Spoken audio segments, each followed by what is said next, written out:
Hey guys, welcome back to another video, and today we're going to be talking about how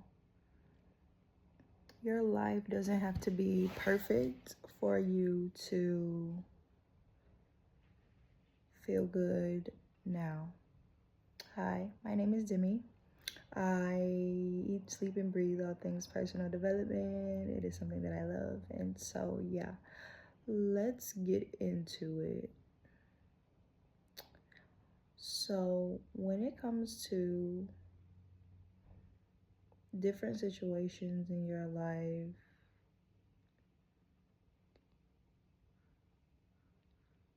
you have a choice to feel a higher level of an emotion, like you can feel love and peace and joy, or you can feel, fear, guilt, anxiety, all of those different. Fear and anxiety is the same thing. Um, or you can feel resistance, fear, resistance, anxiety is all the same thing. People just, refer to it in many different ways. And so, yeah, when it comes to stuff like this, it can be very polarizing because everybody has their own opinion, and I accept everyone's opinion, but for me,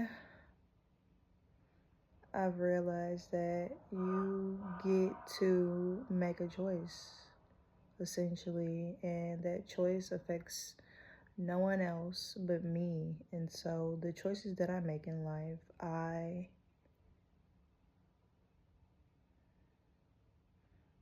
make the choices out of, is this, how can this benefit me? How can I turn this around to work in my favor? How can I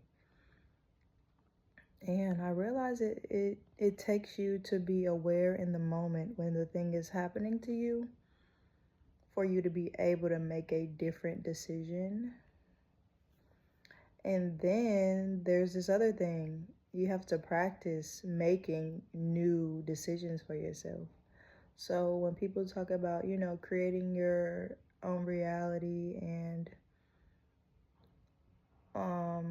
living a different life, essentially you have to make different decisions than you normally would.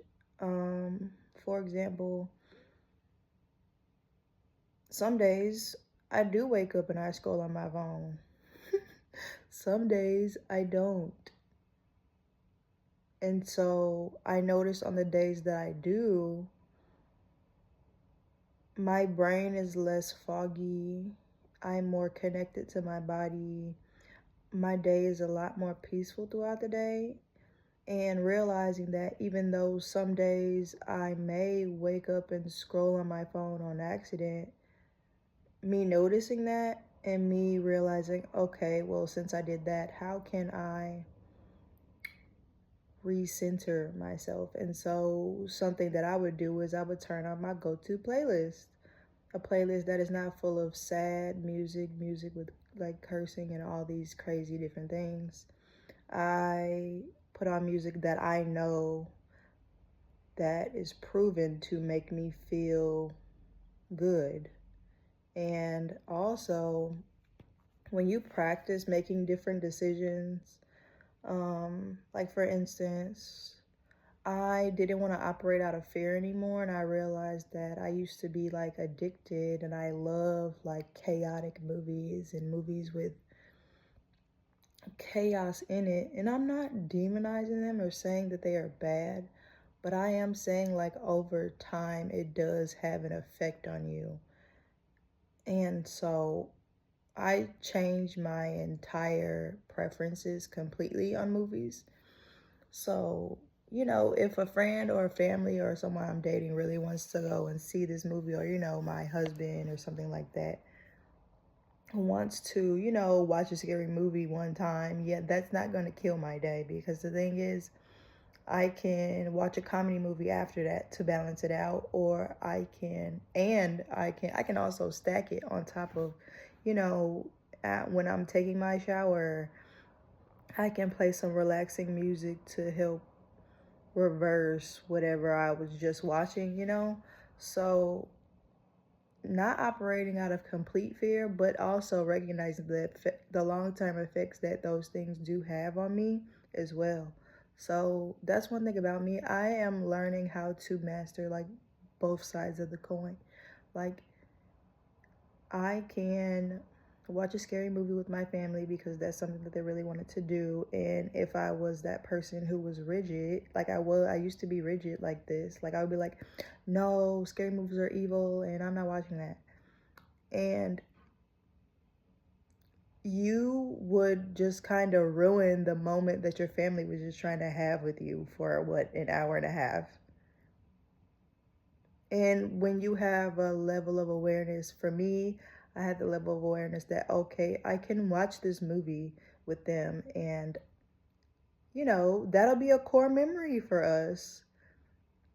Like, and maybe your family knows, like my family, they know the things that I like and I don't like, and if it's something that I don't like necessarily like to do, but I do it for them, like they would appreciate it, because it's like a moment that we're creating and we can look back on, and they could be like, wow, like that was actually a really funny night, and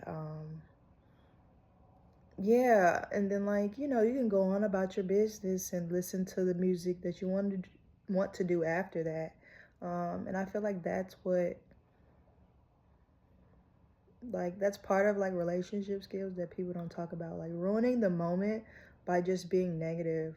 Like for example, like if your friend is like not vegan and you go to a restaurant with them and you say, oh, I'm not eating anything, I'm vegan, and you kind of like put your whole entire personality into this your friend's birthday party.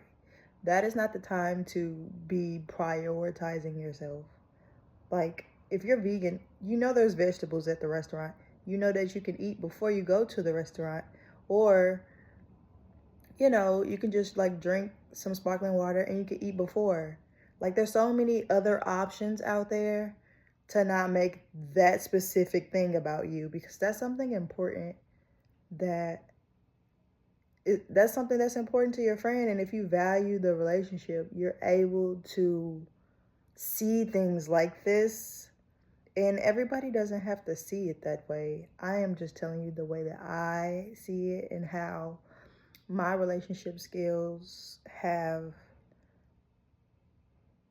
helped me thrive in life, and realizing being rigid is what is keeping you from having great relationships with people. But I'm not talking about extreme situations or anything like that. I'm just telling you what works for me, scenarios that I can think of that could be useful. But yeah, learning how to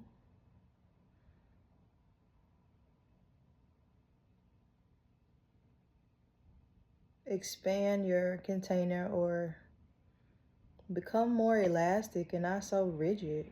Like, don't become a box. Become like the rubber band. You can be many different shapes and sizes. You can help keep things together. Like, you can separate things and you can expand, you can retract. There's so many different things that you can do with, you know, that. And so when you learn new skills and different things like that, it helps you expand your decision making process, if that makes sense. Um, so yeah, because I used to be a very rigid person. I used to just be like, oh, it could only be this way and only be that way. And as the internet got more popular and more popular, I would see other people and I would just kind of study them, because I'm like, how and why do they think like this? And I would recognize it and still be the rigid person. But after I've actually done the work on myself, now I understand how they got there. Like either, they didn't really have as much trauma as me in a certain area, and they had the parents who taught them those skills. And so that also being a reality and that being okay. And there's actually nothing wrong with that. So, yeah, like little things like this is what matters. But I just want to shout out all of my beautiful and lovely subscribers. Thank you so much for all of your support and love on my page. And thank you for liking my videos and just sticking with me as I, grow this YouTube channel into something absolutely wonderful and beautiful and useful to all. And yeah, and then if you guys haven't checked out my snail mail, it's for personal development, but it's for, it's similar to like a feel good now type of thing. And yeah, there's a wait list for it, so whenever it comes out, you will be one of the first to know about it. So yeah. But yeah, back to that. I would just say, yeah, like not being like a rigid person.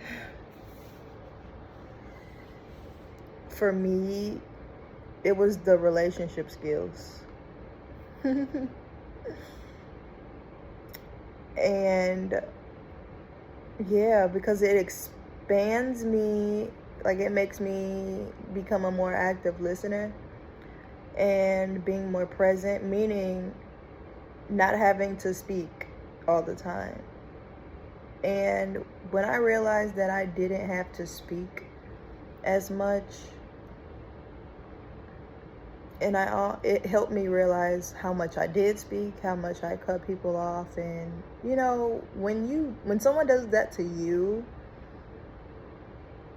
you realize how that feels to the other person, because when that happens to you, it's just like, it's just not, okay. So it's just not the adult thing to do. It's not the emotionally intelligent thing to do. It is just not the proper thing to do. And so, yeah. And it also makes you dislikable, because when you cut people off, it's like you have no self-control, right? And, we are not shaming ourselves. We are just looking at what is happening and choosing better. That is it. We're not blaming them. We're not blaming us. Choosing better. And that is what has worked for me. Yeah. So, yep. That's all I got for today. So I'll see you guys in the next one.